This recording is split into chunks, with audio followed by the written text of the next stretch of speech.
Assalamualaikum warahmatullahi wabarakatuh. Halo guys, perkenalkan nama saya Ilham Juniardi dari Prodi PGSD semester 2 kelas L. Baiklah, di sini saya akan menjelaskan tentang hakikat konstitusi negara. Dosen pembimbing Triana Yetra, MPD.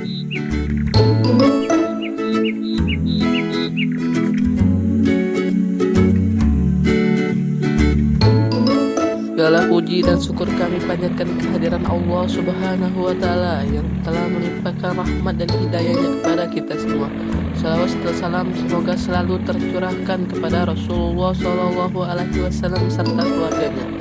Dalam pembuatan video ini, saya menyadari sepenuhnya bahwa video ini masih jauh dari kesempurnaan. Oleh karena itu, mohon kritik dan sarannya demi kesempurnaan video ini. Pengertian konstitusi. Apa itu konstitusi? Konstitusi adalah hukum dasar yang dijadikan dalam penyelenggaraan suatu negara. Konstitusi dapat berupa hukum dasar tertulis yang lazim disebut undang-undang dasar dan dapat pula tidak tertulis seperti adat istiadat di suatu daerah tertentu.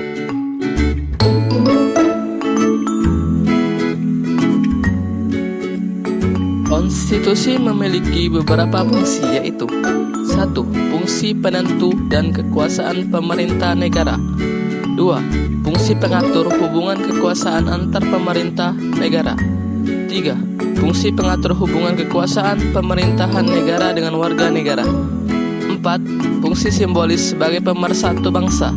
5. Fungsi simbolik sebagai rujukan identitas dan keagungan kebangsaan. 6.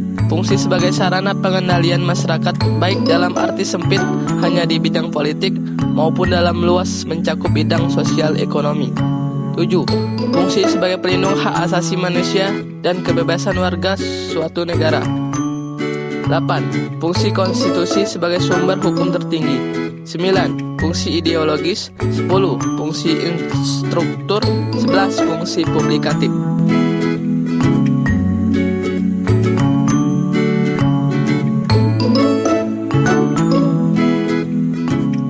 Konstitusi memiliki 7 tujuan, yaitu memberikan pembatasan dan pengawasan kekuasaan terhadap politik.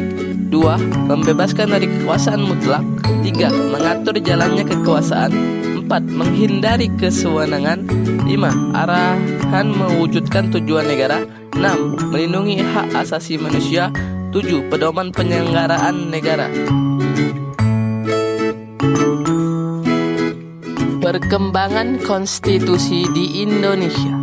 Dalam sejarah perkembangan ketatanegaraan di Indonesia, ada 4 macam undang-undang yang pernah berlaku, yaitu 1. Penetapan Undang-Undang Dasar 1945 pada tanggal 18 Agustus 1945 sampai dengan 27 Desember 1949. 2. Penetapan Konstitusi Republik Indonesia Serikat pada tanggal 27 Desember 1949 sampai dengan 17 Agustus 1950. 3.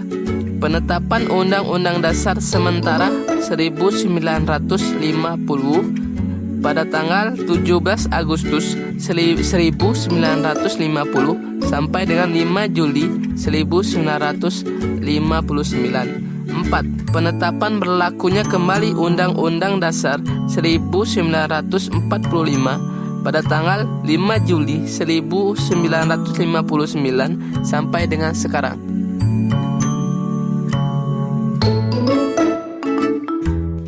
Menurut Karl Lowenstein, nilai konstitusi dibagi menjadi 3 kelompok, yaitu nilai normatif, nilai nominal, dan nilai sematik. Nilai normatif berarti bahwa suatu konstitusi tak hanya berlaku dalam sistem hukum, tetapi juga benar-benar ditaati dan dilakukan oleh rakyat secara murni dan konsekuen. Nilai nominal berarti bahwa suatu konstitusi benar berlaku di dalam sistem hukum, namun tidak sempurna karena ada sebagian pasal-pasal di dalam konstitusi tersebut yang tidak ditetapkan secara nyata. Istilah sematik berarti bahwa suatu konstitusi benar berlaku di dalam suatu sistem hukum, namun hanya sekedar jargon atau istilah saja. Adapun pelaksananya ditunjukkan hanya untuk kepentingan para penguasa saja.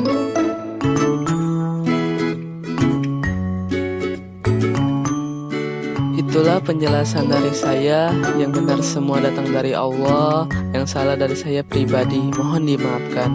Billahi taufiq wal hidayah. Wassalamualaikum warahmatullahi wabarakatuh.